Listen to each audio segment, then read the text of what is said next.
दोस्तों, एक बहुत ही अमीर सेठ जी थे और उनकी इकलौती बेटी थी। बड़ी धूमधाम से उन्होंने उसकी शादी करी।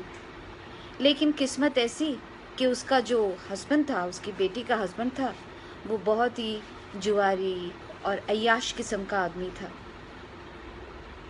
अब जब पिताजी उसके घर गए तो उन्होंने देखा कि बेटी का बड़ा बुरा हाल है।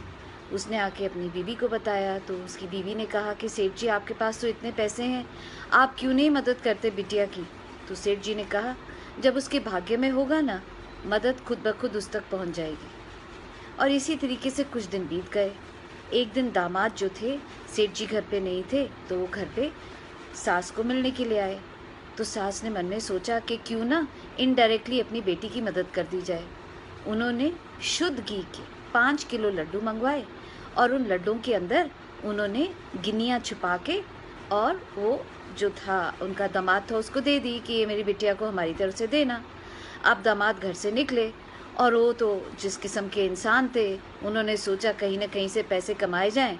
वो उसी दुकान पे गए हलवाई की, और वो जो डब्बा था 5 किलो लड्डुओं का, वो हलवाई को बेच दिया और पैसे जेब में डाले और वहाँ से चले गए। अब घूमते घूमते सेठ जी भी मार्केट से गुजर रहे थे। उन्होंने सोचा क्यों ना घर के लिए लड्डू लिए जाएं। वो उसी हलवाई की दुकान पे पहुंचे और उससे कहा, भैया घर के लिए 5 किलो शुद्ध देसी के लड्डू दे दो। अब जो दुकानदार था उसके पास ये पैकेट अभी वापस ही आया था, उसने वही पैकेट जो है वो सेठ जी को वापस दे दिया।